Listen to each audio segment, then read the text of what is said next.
Portland International Airport. November 24, 1971. 2:50 in the afternoon. It is the day before Thanksgiving. The terminal hums with the low, unremarkable rhythm of ordinary life. Fluorescent light pours down onto buffed tile floors. Somewhere in the distance, a PA system crackles with a gate announcement nobody really listens to. The smell in the air is specific: wet wool coats, cigarette smoke, the faint chemical sting of jet fuel drifting through cracked doors. Business travelers in wide lapel suits drag wheeled luggage across the concourse. Flight attendants move in synchronized calm, smiling the way they've been trained to smile, wide and practiced and warm. Children press their faces to rain-streaked windows, watching planes taxi through the gray Pacific Northwest afternoon. Nobody here is afraid. Nobody here is watching the door. And then he walks in. He is unremarkable. That is the first thing, and it will remain the most important thing long after everything else has been said and analyzed and argued over for half a century. He wears a dark business suit, a black clip-on tie. He carries a briefcase. He moves through the terminal the way water moves through a room, unhurried, frictionless, drawing absolutely no attention. He stops at the Northwest Orient ticket counter and purchases, in cash, a one-way ticket. The name he gives is Dan Cooper. Nobody remembers his face in the way you remember a face. No one recalls a scar or a limp or an unusual gesture. What people remember, the few who would later sit across from FBI agents in fluorescent interview rooms and struggle to explain it, is that he seemed utterly, perfectly calm. Like a man who had already seen every possible outcome of the next few hours and made peace with all of them. He already knew something no one else on that plane understood yet. Northwest Orient Flight 305 is a Boeing 727, bound from Portland to Seattle. A short domestic hop, barely 40 minutes in the air under normal circumstances. The kind of flight people take to feel productive. There are 36 passengers aboard. 6 crew members. It is, by every visible measure, the most boring flight in the world. By the time they realized who he was, who Dan Cooper really was, or wasn't, he was already impossible to stop. He takes his seat near the rear of the aircraft. Seat 18C. He orders a bourbon and soda. He lights a cigarette. The smoke curls upward through the filtered cabin light, drifting through the air like something slow and patient and inevitable. He wears dark sunglasses. He doesn't remove them. He looks out the window the way men look out windows when they are not really looking at anything at all, when they are somewhere else entirely inside their own minds, counting down to something only they can see. Somewhere above the Pacific Northwest, a man would disappear from history. The plane pushes back from the gate. The rain intensifies. Flight attendant Florence Schaffner moves down the aisle performing pre-departure checks, smiling, professional, completely unaware that the next few hours will rewrite the rest of her life. As she passes seat 18C, the man in the dark suit catches her attention. He extends a folded note. She barely looks at it. Passengers hand her notes sometimes, telephone numbers, mostly. She slides it into her pocket without reading it. He leans forward slightly. His voice is low, even. The voice of a man ordering at a restaurant, not a man about to change American aviation forever. "Miss," he says, "you'd better look at that note." She unfolds it, and the world inside that cabin changes in an instant. The note is handwritten. 4 words, reportedly. "I have a bomb." This is where the story stops making sense. Not because the hijacking defies logic, though it does, in more ways than investigators would spend decades trying to explain. It stops making sense because of what happens next. Because of what he does not do. Because of who he turns out not to be. Because of everything that should have happened afterward, that somehow, impossibly, never did. Florence Schaffner's hands do not visibly shake. This is the first thing she will say in every interview, every deposition, every quiet conversation over the following years. Her hands do not shake. She has been trained for emergencies. She absorbs the note the way a person absorbs a blow, quickly, completely, without externally betraying the impact. She leans toward him. She asks, in a whisper, if he has a bomb. He opens the briefcase just enough. She cannot describe later exactly what she sees. Nobody can, and that ambiguity will matter enormously. What she communicates to the cockpit is simple, urgent, and devastating. There is a man on the plane who says he has a bomb. The cockpit responds with the flatlined calm of professional pilots trained for exactly this moment, which does not make it less terrifying, only quieter. The FBI is notified. Ground crews in Seattle are alerted. Police cars begin moving quietly through rain-slicked airport roads. And aboard Flight 305, 35 other passengers continue reading newspapers and drinking coffee and thinking about Thanksgiving dinner. But what nobody realized yet was, he had already made all his demands before anyone even knew there was a crisis. The note does not end with the bomb. Through Schaffner and later through senior flight attendant Tina Mucklow, who becomes his primary point of contact and who will later describe him with an eerie combination of fear and something resembling professional respect, Cooper communicates what he wants. $200,000 in unmarked $20 bills. 4 parachutes, 2 primary, 2 reserve. A fuel truck standing by in Seattle. And then he wants to fly somewhere. South. Toward Mexico. The specificity of the demands will fascinate investigators for decades. Not a round number. Not $1 million. 200,000. And 4 parachutes, when he would only need 1.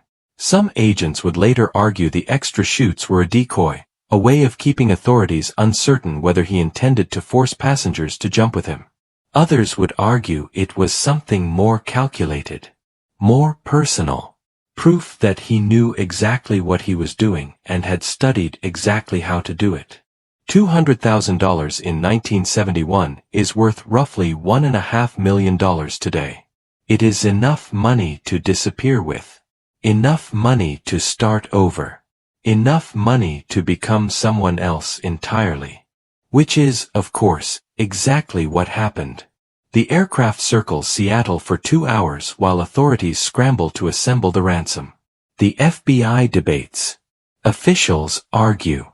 Someone has to actually gather $200,000 in unmarked 20s on Thanksgiving Eve in 1971, which is not a simple logistical task. Money is pulled from a Seattle bank. Serial numbers are photographed, a decision that will matter enormously 9 years later in a way nobody could have predicted. The parachutes are sourced. A fuel truck is positioned. Everything Cooper asked for is delivered. Inside the cabin, an uncanny stillness prevails. Cooper is patient. He is unfailingly polite. He thanks crew members when they bring him things. He does not threaten. He does not rage. He sits in seat 18C and he drinks his bourbon and he waits, and the waiting is in some ways the most terrifying part, because a man that calm, in a situation this extreme, is a man who has either done this before or rehearsed it so thoroughly in his mind that the reality no longer frightens him. Investigators would spend decades trying to explain this moment. Tina Mucklow will later say that he seemed almost reluctant to involve them at all. That he apologized, more than once, for the inconvenience. That he told her she seemed like a nice girl and he was sorry to put her through this. She will spend years quietly turning this over in her mind, the politeness of a man holding everyone's life in his hands. Eventually she will leave her career entirely, move away, become a nun. The case follows her anyway. At some point in those 2 circling hours, the passengers begin to understand that something is deeply wrong. Not from any announcement, the pilots keep the PA dark and professional, reporting mechanical delays in the practiced tone of men who have been lying calmly to passengers about flight delays their entire careers. But people sense it. The way the flight attendants move. The way nobody is laughing. The way the plane keeps turning over the city lights below without descending. A woman near the front begins praying quietly. A businessman near the middle folds his newspaper and does not unfold it again. And still, the man in seat 18C sits perfectly still. When everything is ready, the plane lands in Seattle. Passengers are released in exchange for the money and the parachutes. They deplane into the wet Seattle night with no idea of the full scale of what they've just been part of. Some won't even know, until they see a newspaper the next morning, that the strange long delay wasn't a mechanical problem at all. Then Flight 305 takes off again.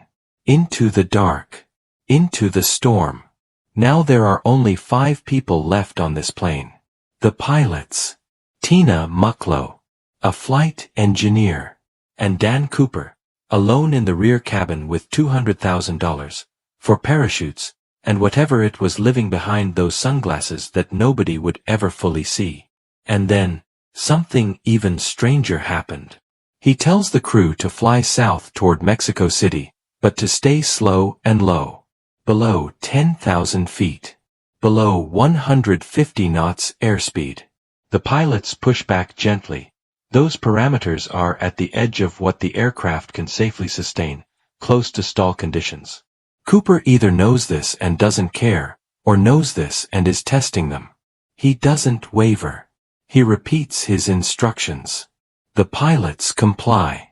He tells Tina Mucklow to go to the cockpit and stay there. She asks if she can do anything else for him. He thanks her.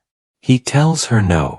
She goes forward and closes the cockpit door behind her, and she does not see him again. What happens in the next hour, no one can say with complete certainty. The crew monitors gauges.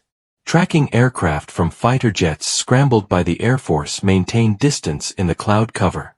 Ground radar watches the 727 tracks south over Oregon, southwest Washington, into the wilderness between the Cascades and the Columbia River. And then, at approximately 8:13 in the evening, somewhere over the remote conifer forests of southwestern Washington, something happens to the aircraft. The plane shudders. A pressure change. A warning light. The rear stairs have been lowered. This is the moment. The moment that will echo through FBI offices and history books and bar conversations and Reddit threads and documentary voiceovers for the next 50 years and counting. The Boeing 727 is uniquely, almost poetically suited to this moment. It has a rear air stair that can be deployed in flight, a design feature that exists for no other aircraft in common service. Whether Cooper knew this when he chose that specific aircraft, or whether it was coincidence, is one of the many things about him that will never be resolved. He should not have survived what happened next. The temperature outside at that altitude, in November, over the Pacific Northwest wilderness, is somewhere around -7 degrees Celsius. The wind speed at 150 knots creates a wind chill that would strip exposed skin raw in minutes.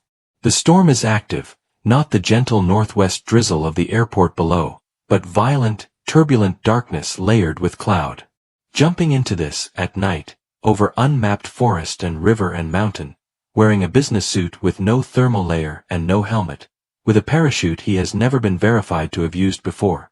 By every rational calculation, a man doing this does not walk away.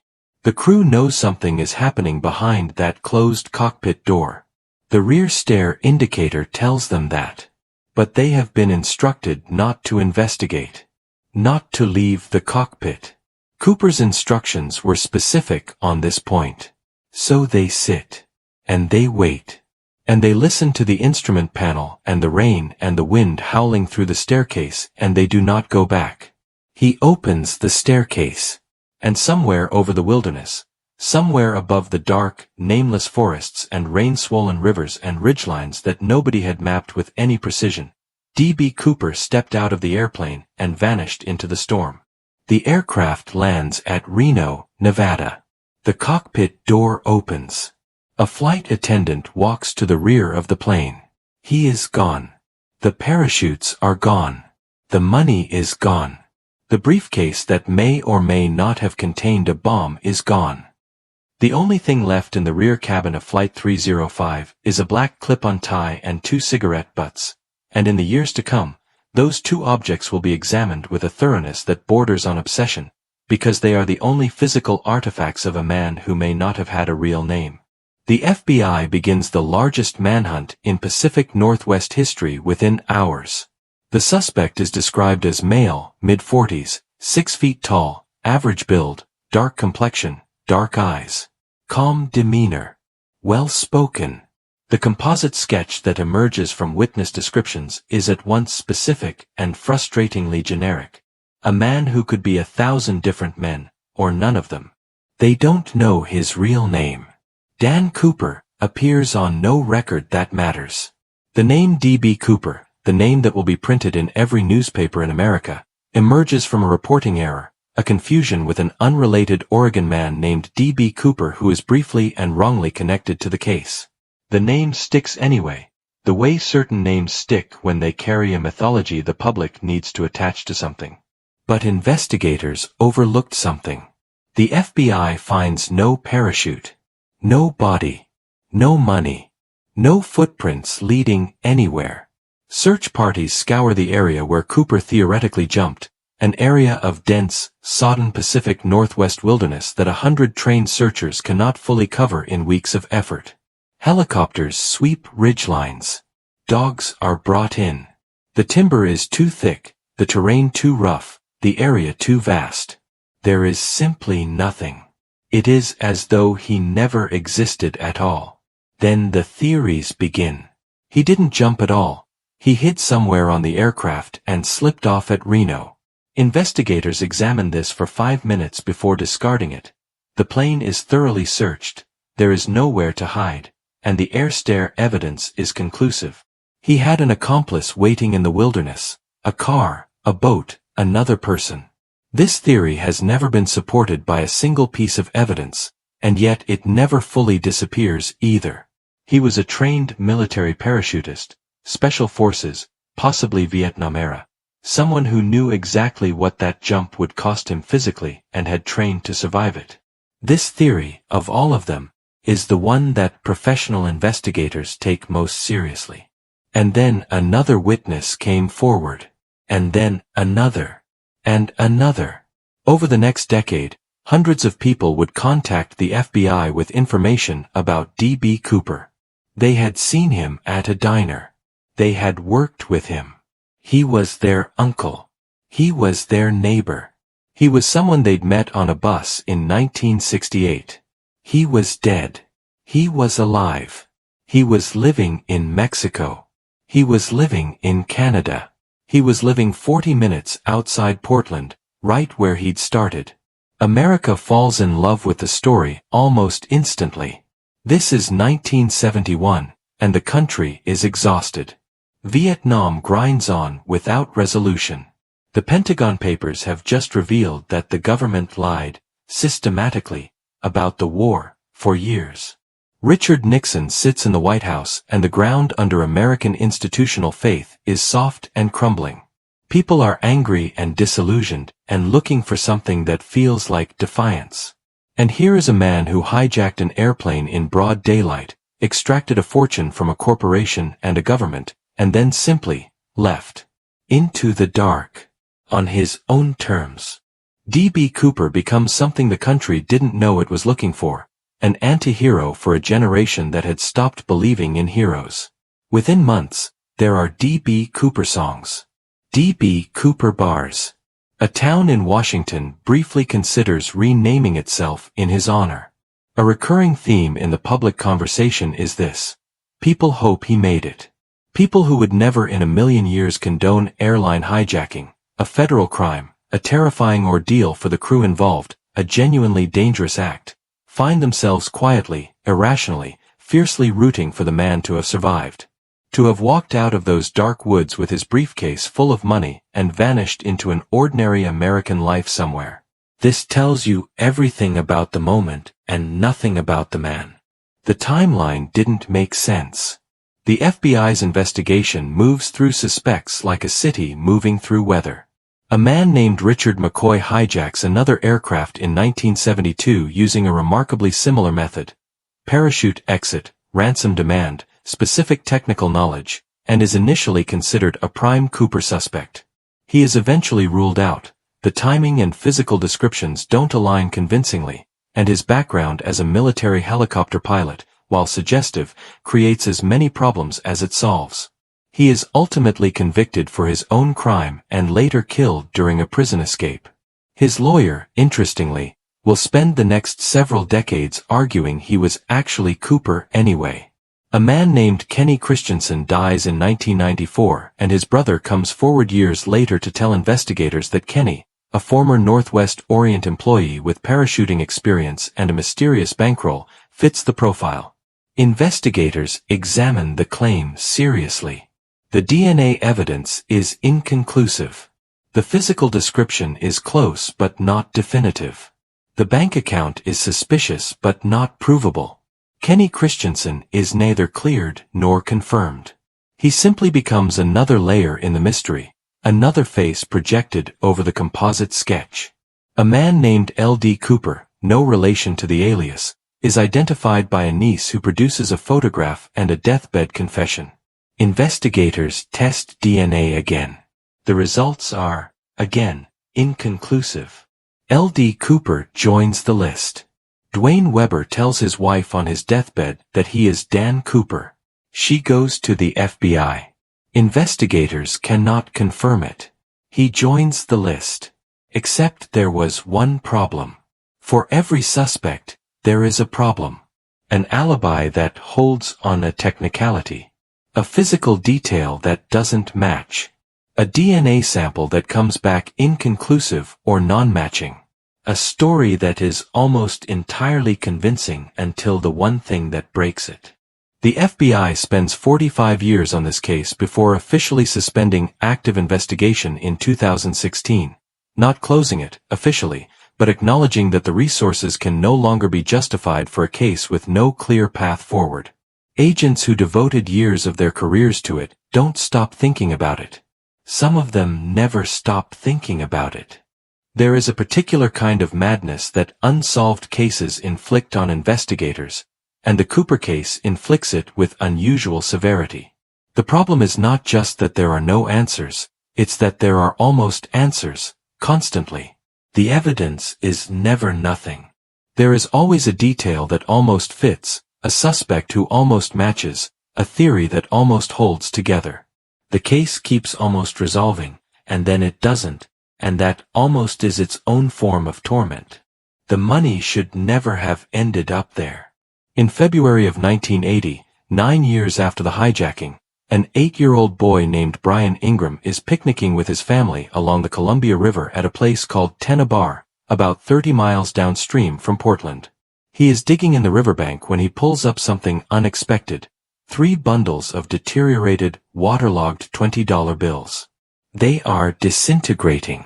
The serial numbers, however, are legible, and they match. They are part of the D.B. Cooper ransom. The FBI descends on Tenna Bar with the full weight of renewed attention. They find nothing else. No more money. No parachute. No bones. No equipment. The 3 bundles, roughly $6,000 worth of deteriorating currency, represent about 3% of the total ransom. The rest of it has never been found, which, depending on your theory, means either that it decomposed in the wilderness, or that it's been spent very carefully over 50 years, or that it's still out there somewhere in $200,000 worth of unresolvable ambiguity. The Tenna Bar money creates as many problems as it solves. The location doesn't fit the FBI's primary jump zone estimates. The riverbank's geological history doesn't clearly explain how the money got there. Some experts argue the bundles were deposited by flooding. Others argue the bundle arrangement implies deliberate burial. One analyst suggests the money was transported to Tenna Bar, not washed there, which would mean someone carried it to that location, which would mean someone survived the jump, which would mean... And then investigators overlooked something else entirely. In 2007, A citizen investigative group calling themselves the Citizen Sleuths successfully identifies several fingerprints on the aircraft that the FBI had never matched to any known individual. The Bureau acknowledges the fingerprints exist. They cannot confirm they belong to Cooper. Years later, a DNA profile is developed from genetic material found on the tie left behind, that black clip-on tie, the last definitive object Cooper touched. That profile is compared against suspects over the following years. No confirmed match has ever been announced. The tie sits in an FBI evidence locker somewhere, holding a genetic blueprint of a man who may or may not still be alive. It is perhaps the most haunted garment in American criminal history, a piece of fabric worth nothing and worth everything simultaneously. By the time they understood what Cooper had done, he was already gone. What he had done, and this becomes clearer over time, was exploit a specific, narrow window of vulnerability in American aviation that no one had thought to close. Before November 24, 1971, no airline screened passengers for weapons. No one checked bags for bombs. Tickets were purchased with cash without identification. The idea that a person might board a plane, extort a corporation for $250,000, and parachute out over a national forest had simply not been written into the threat model. It was not a thing that could happen. Until it was. Within 2 years, commercial aviation in America is transformed. Metal detectors. Baggage screening. Identification requirements. The specific aft tail stair vulnerability on the 727 is addressed by design modification. A device called the Cooper vane, named directly after the man, is installed to prevent the stairs from being lowered in flight. D.B. Cooper reshapes how an entire industry functions. He also, through sheer audacity, inspires what the FBI will quietly estimate at over 2,000 copycat attempts in the years following, every one of them failing, most of them badly. The moment that looked like the perfect crime proves to be almost uniquely unsuitable for replication. The specific combination of circumstances, the aircraft design, the era's lack security, the storm, the wilderness, never precisely aligns again. This is where the story stops making sense in a different way. Because everything about the Cooper case suggests a man of considerable intelligence, significant planning ability, and either military or law enforcement background. The knowledge of the aircraft. The demand for specific bill denominations. The choice of parachutes. He actually rejects one of the reserve chutes provided, an intentional choice that suggests he could identify which parachute to trust. The calm under pressure. The specificity of the route and altitude demands. These are not the behaviors of an impulsive person. This is not someone who woke up on November 24th and decided today was the day. And yet, he appears to have landed, if he landed, in one of the worst possible locations for survival. If he jumped at the point most investigators believe, he came down in the area between Lake Merwin and the Lewis River. Rugged, densely forested, criss-crossed with rivers swollen from November rain. No habitation for miles in most directions. No road that a man in a business suit, carrying a heavy bag of cash, could easily reach. A trained parachutist would account for this. A trained parachutist would have studied the terrain, plotted a landing zone, known exactly which direction to walk in the dark. The question of whether Cooper was that parachutist is the question everything else hinges on, and it has never been definitively answered. Former FBI Special Agent Ralph Himmelsbach, the original lead investigator, spent decades publicly maintaining the conviction that Cooper died in the jump. Not out of bitterness. Out of professional assessment. He jumped into a black sky over a raging river in November, Himmelsbach said more than once, in various forms. The statistics on night jumps into hostile terrain, in those conditions, with that equipment, are not survivable. They simply aren't. But then again, the body was never found. And then another witness came forward, 30 years later. Barbara Dayton, a former pilot, a transgender woman who transitioned in the 1970s, told friends before her death that she was D.B. Cooper. That she had planned the hijacking meticulously, pulled it off, and spent the rest of her life living quietly with the secret. The claim could not be verified. It joined the list. It always joins the list. A man named Robert Rackstraw, Army veteran, convicted felon, parachutist, con man, and person of genuinely impressive criminal versatility, was investigated by the FBI multiple times across multiple decades. In 2016, a civilian investigative team claimed to have found coded messages in the ransom note that pointed definitively to Rackstraw. The FBI examined the claim and did not find it conclusive. Rackstraw died in 2019 without ever confessing or being charged. He is, depending on who you ask, either the most obvious answer or an elaborate red herring. The parade of suspects never quite ends.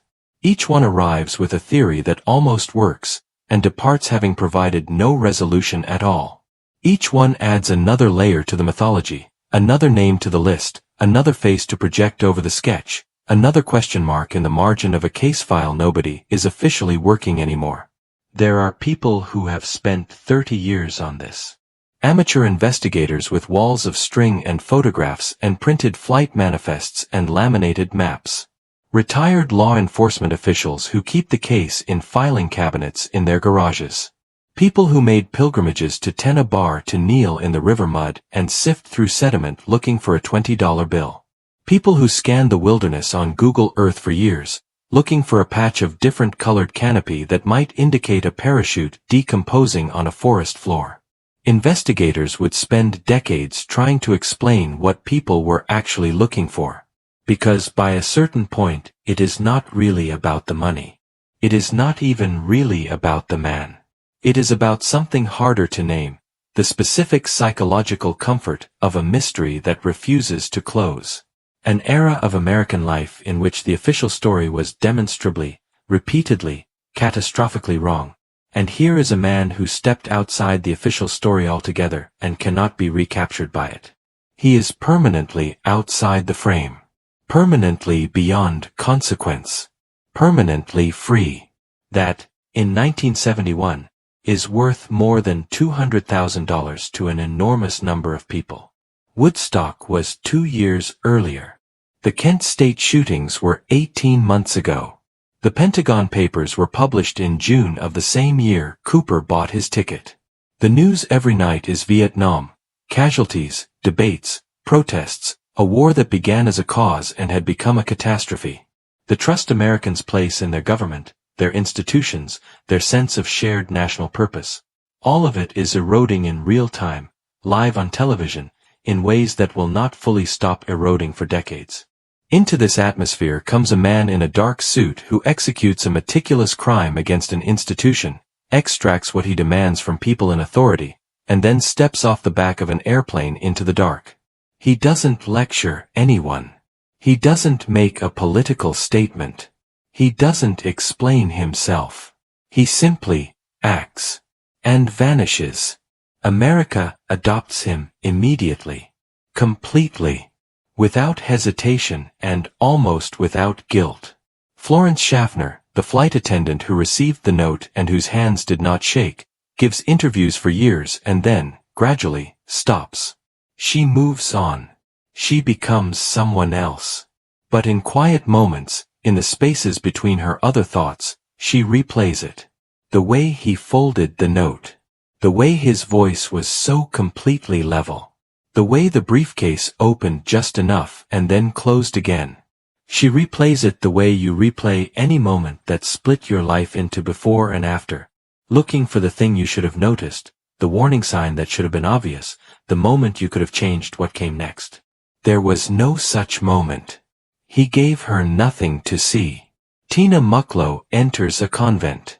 She speaks rarely about the case, and when she does, always with a particular kind of precision. Specific details described clearly, interpretation withheld. She seems to have made a kind of peace with not understanding. Of everyone directly involved, she may be the only one who fully understood that some questions are not going to resolve, and that continuing to push them only deepens the wound. By the time they understood what Cooper had done, he was already legend. The FBI's official case file on Norjack, the internal code name for the investigation, derived from Northwest Orient hijacking, runs to tens of thousands of pages. 45 years of field reports, interview transcripts, forensic analyses, suspect evaluations, tip assessments, map overlays, financial records, DNA analyses, psychological profiles. It is one of the longest sustained FBI investigations in history. It is the only unsolved domestic hijacking case in American aviation history. Both of these things are simultaneously true and point in exactly opposite directions. The most sustained investigative effort produced the least conclusive result.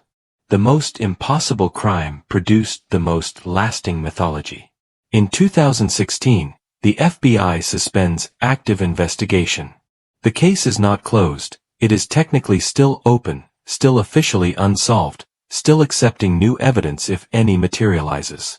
But the active pursuit is over. Resources are finite. The probability of resolution after 45 years without a body or a confirmed confession is, statistically, something approaching zero. The Bureau issues a brief, clinical statement and moves on. Except nobody else really does. The communities of amateur Cooper investigators, the sleuths, the theorists, the obsessives, continue with undiminished energy. New DNA analysis techniques become available. New suspect names surface. New interpretations of old evidence are proposed and defended. The Columbia River continues to run through Tennebar, and nobody finds any more money, and nobody definitively explains where the money they did find came from. The wilderness of southwestern Washington continues to be exactly what it was in 1971. Dense, dark, enormous, full of places where something could be hidden forever. Sometimes people go out there, into the actual terrain where Cooper theoretically fell. They walk the ground with metal detectors and ground-penetrating radar and careful GPS grids. They find nothing that changes anything. The forest keeps its silence. The river runs over whatever it runs over. The trees are old enough that they have grown up through and around anything that might have been there in 1971, incorporating it, obscuring it, making it part of themselves. This is the Pacific Northwest. Things disappear here. Always have. What is left, at the end of all this, after every suspect, every theory, every search, every DNA test, every deathbed confession and amateur investigation and retired agent and surviving crew member, is a single image. A man standing at the open rear staircase of a Boeing 727, somewhere above the dark wilderness of the Pacific Northwest, on a November night in 1971. Wind roaring. Temperature at the edge of lethal. Forests stretching in every direction with no light visible in any of them. $200,000 strapped to his chest. And whatever it was he was feeling in that moment, fear, exhilaration, calculation, resignation, something that doesn't have a name, he kept completely to himself. The way he kept everything. The investigators who devoted careers to this say he died out there. The math says he died out there. The terrain and the weather and the cold and the dark all say he died out there. And yet, somewhere in America, if you believe the other side of the argument, a man in his 70s or 80s is living an ordinary life. He reads newspapers. He drinks coffee. Maybe he watches documentaries about a hijacker named D.B. Cooper with an expression nobody in the room can read. Maybe he doesn't. Maybe he has been so thorough about becoming someone else that the original man is genuinely gone. Not in the wilderness, but in the act of erasure. Maybe the most successful thing Dan Cooper ever did was not the jump. Maybe it was everything after. Maybe D.B. Cooper died in the wilderness that night. Frozen in the black storm above the Columbia River Basin, tangled in parachute cord in a forest that would hold him for 50 years and more without giving anything back. Maybe he walked away, into some small American town, into some quietly managed life, into the vast interior of an ordinary existence that looks like nothing from the outside because that is exactly what it is designed to look like. Or maybe the most unsettling part of the story, the part that keeps people awake and arguing and searching and theorizing 50 years on, is that after all this time, after all these resources and all this obsession and all these suspects and all this evidence carefully collected and analyzed and debated, nobody can prove either one. The man who vanished never really disappeared at all.